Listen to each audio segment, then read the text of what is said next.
जी, अस्सलामुअलैकुम, ज़ुहैब अली रफ़ी सिक्योरिटी से। तो आज हमें इंडेक्स ने बिल्कुल वैसा ही मूव दिया जैसा मैंने आपको कल एक्सप्लेन किया था।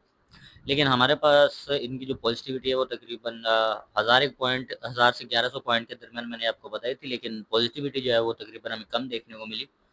982 पॉइंट की जो है वो पॉज़िटिव क्लोजिंग देखने को मिली और इस वक़्त इंडेक्स जो है वो हमारे पास 1,82,241 पॉइंट का है। 28 पॉइंट पे क्लोजिंग हुई है और कुछ स्टॉक्स हैं उनको टेक्निकल के ऊपर देखेंगे, जिनमें सबसे पहले ओबॉय है, आईटेंस है और उसके बाद हमारे पास बीको स्टील है। तो इनको थोड़ा-सा टेक्निकल इनका डिस्कस करेंगे।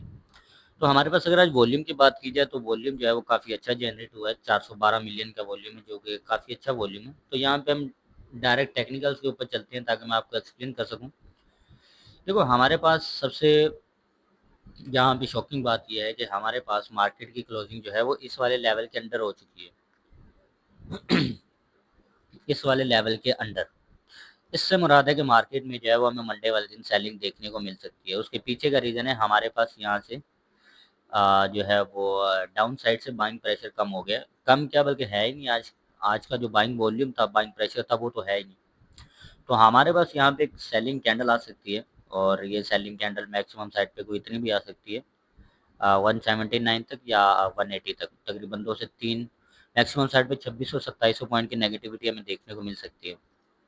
तो अगर ये नेगेटिविटी हमें देखने को मिलती है तो उसके बाद हमारे पास जो इंडेक्स है वो डाउन ट्रेंड जा सकता है। पहली बात तो ये, पहला मूव ये हो सकता है। दूसरी बात मैं आपको एक्सप्लेन कर दूँ कि हमारे पास ये थोड़ी-सी कमज़ोर सेलिंग हुई है। यहाँ पे सेलिंग कमज़ोर है। अगर हमारे पास यहाँ पे कुछ ऐसी कैंडल जनरेट होती है, मैं आपको बता देता हूँ कि अगर हमारे पास यहाँ पे कुछ इस तरह की कैंडल जनरेट हो जाती है, लगभग इस तरह की, और इसकी क्लोजिंग हमारे पास 2600 से 2700 पॉइंट के दरमियान आएगी, यानी कि इस वाले लेवल तक। पहली बात, पहला सिनेरियो तो ये है। उसके बाद मार्केट जो अपना है यहाँ तक अपना ट्रेंड कंटिन्यू करेगी 177 तक, ठीक है। उसके बाद मार्केट अपना जो है वो अप ट्रेंड जिस तरह भी शिफ्ट होगी तो हम पहले हमें इंडिकेट कर देती है, मार्केट पहले हमें इंडिकेट कर देगी कि मेरा मूव जो है वो किस तरफ रहेगा। लेकिन ये जो आज की क्लोजिंग है ये हमें कल के लिए, जिन मंडे वाले दिन जो है वो सेलिंग इंडिकेट कर रही है कि मे बी सेलिंग आ सकती है। और यहाँ पे दूसरी बात, यहाँ पे ये भी हो सकता है कि मार्केट अपर साइड भी जाए। तो ये एक तरह का डिसीजन मोड है इस वाले लेवल पे। इस वाले लेवल का मूव ये आपको बताएगा कि मैं किस तरफ मार्केट जो है वो अपना मूव जनरेट करेगी। तो ये एक लेवल है। तो ये जब तक सस्टेन रहेगा, यानी कि जब तक कोई मूव हमें मंडे वाले दिन जिस तरफ मूव जनरेट मिलेगा तो उसी दिन मार्केट का जो वो सेंटिमेंट हमें एक्सप्लेनेशन में क्लियर हो जाएगा। तो अब हम यहाँ पे चलते हैं डायरेक्ट स्टॉक्स के ऊपर, जिनमें हमारे पास वीको स्टील है। मैंने आपको पहले भी एक्सप्लेन किया था कि इसके अंदर हमें बड़ा मूव जो है वो एक्सप्लेन या बड़ा मूव जो है वो आना नहीं चाहिए, लेकिन हमारे पास उसी दिन बड़ा मूव आया था 3.6% का। अच्छा जी, उसके बाद यहाँ पे ये सप्लाई आ कहाँ से रही है?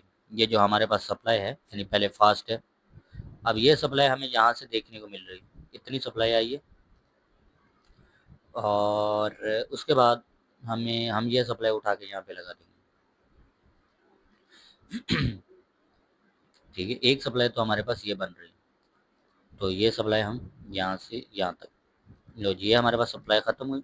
इसी वाले एरिया से इसको बाइंग प्रेशर जो है वो मिलना शुरू हो गया। अब पहला यहाँ से हमारे पास या तो इसी वाले लेवल से रिवर्सल कर सकता है बिको, लेकिन यहाँ से बिको रिवर्सल करना नहीं चाहिए। अलबत्ता हमें बिको का जो रिवर्सल है या तो इस वाले जोन के अंदर से मिलना चाहिए। ये हमारे पास दो जोन है, तो इसी वाले जोन के अंदर से, यानी 5.20 से लेके 5 रुपए से हमें रिवर्सल देखने को मिलना चाहिए, यानी इसी वाले जोन से एक हमें अच्छी कैंडल देखने को मिलनी चाहिए, लेकिन मूव बड़ा नहीं होना चाहिए। मैं पहले बार-बार बता रहा हूँ, क्योंकि जितना बड़ा मूव पहले जनरेट होगा तो रीटेस्टिंग भी उतनी ही जल्दी आएगी। तो इसलिए हमारे पास जितना छोटा मूव आएगा, हमारे पास स्टॉक के बढ़ने के चांसेस उतने ज़्यादा रहेंगे। ठीक है, उसके बाद हम जो हमारे पास दूसरा स्टॉक है ओबॉय, उसको भी एनालाइज़ कर लेते हैं, ऑयल बॉय एनर्जी लिमिटेड। तो हमारे पास ये मूव बिल्कुल वैसा ही जनरेट करके दे रहा है। अब देखो ये अपने आप को यहाँ से बैंड कर रहा है। अब बैंड तभी करता है कोई स्टॉक जब वो अपने आप को बहुत स्पीडली से ऊपर लेके जाना चाहता है। देखो ये अपने आप को एज अ बैंड करता जा रहा है। मैं आपको यहाँ पे इसकी बैंड स्टोरी बता देता हूँ। अब यहाँ पे ये अपने आप को बैंड कर रहा है। बैंड से मुराद होता है कि अपने आप अपने प्राइस को बहुत स्लो तरीके से ऊपर लेके जा रहा है। अब या एक तो एक ये है, और दूसरा यहाँ पे ये एक एलिप्स एलिप्स का फॉर्म जो है वो जनरेट कर रहा है। ये होता है हमारे पास एलिप्स। अच्छा, इसमें क्या होता है कि हमारे पास जिस तरफ ब्रेकआउट आता है उसी तरफ, देखो अगर यहाँ पे हमें अपर साइड का ब्रेकआउट मिल जाता है तो ये जो हमारे पास सप्लाई है, हमारे पास ये सप्लाई जो है वो डिमांड में कन्वर्ट हो जाएगी। अगर हमें यहाँ पे ब्रेकआउट मिलता है जैसी वाले लेवल से, तो हमारी ये सप्लाई यहाँ पे डिमांड में कन्वर्ट हो जाएगी, और उसके बाद इसका जो टारगेट होगा वो 22 यानी 22 रुपये 26 पैसे का होगा। तो इससे ज़्यादा यानी कि डिमांड आने की चांसेस नहीं है। हाँ, लेकिन ये एलिप्स बना रहा है, तो जिस तरफ ब्रेकआउट होगा उसी तरफ, देखो एलिप्स यहाँ पे बना है तो ब्रेकआउट जिस तरफ होगा यानी कि इस तरफ अपर साइड ब्रेकआउट होना चाहिए, तो डिमांड इसकी आनी चाहिए, क्योंकि यहाँ पे ये बहुत से गैप छोड़ा है उसको फिलफिल भी इसने करना है। ये हमारे पास दूसरा स्टॉक था, और अब हम चलते हैं तीसरे स्टॉक के ऊपर, आईटेंस टेक्नोलॉजी लिमिटेड। तो ये मैं आपको सिर्फ ओवरव्यू दे रहा हूँ, ताकि आज मेरी तबीयत कुछ ठीक नहीं है जिस वजह से मैं एक्सप्लेनेशन नहीं कर सकता। तो मैं आपको जस्ट यहाँ पे थोड़ी सी एक्सप्लेनेशन ही दूंगा। और अभी हमारे पास ये एक मूव है आई टेंस का।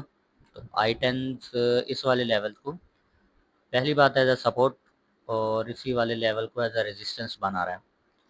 तो ये हमारे पास एज अ रेजिस्टेंस के तौर पर काम कर रहा है, और ये वाला एज अ सपोर्ट का तौर पर। लेकिन ये मूव पहले देखो ऊपर गया, पहले इसने फेक ब्रेकआउट दिया, फिर उसके बाद अपने आप को गैप अप ओपनिंग के साथ अपर साइड ले गया। अब ये मूव आ कहाँ से रहा है? तो अगर हम देखें तो ये मूव बिल्कुल इसके जनरेटेड है, बिल्कुल यही मूव इसने जनरेट किया है यहाँ पे। मैं आपको यहाँ पे सारी स्टोरीज की समझा देता हूँ क्या मूव इसमें बनता है। तो हमारे पास ये एक मूव है, यहाँ पे आप चेक करो, ये कैंडल यहाँ पे फॉर्म हुई है और ये कैंडल यहाँ पे फॉर्म हुई है। तो इसका हाई स्वीप होते ही मार्केट में यानी कि इस वाले लेवल से ही नीचे आया। तो इसका मतलब है इसका हाई अभी स्वीप होना बाकी है, यानी कि यहाँ से कोई हमें 3-4 रुपए की तो इंक्रीमेंट जो है वो भी खड़ा है आई टेंस के अंदर।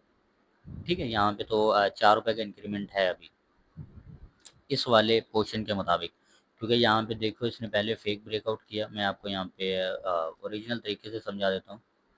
First, second breakout, fake breakout, फिर यहाँ से दोबारा ऊपर। अब यहाँ पे भी यही सेम सिनेरियो है, फर्स्ट, सेकंड, यहाँ पे थर्ड ऊपर गया, फोर्थ फेक ब्रेकआउट। अब ये लेवल जो है वो एज या तो रिटेस्टिंग कर सकता है या डायरेक्ट ऊपर जा सकता है। रिटेस्टिंग के लिए ये जस्ट कोई 42 रुपये 50 पैसे तक आएगा, उसके बाद ये अपने आप को अप ट्रेंड कंटिन्यू करेगा। तो आज के लिए फ़िलहाल इतना ही, मिलते हैं आने वाली नेक्स्ट वीडियोज़ में।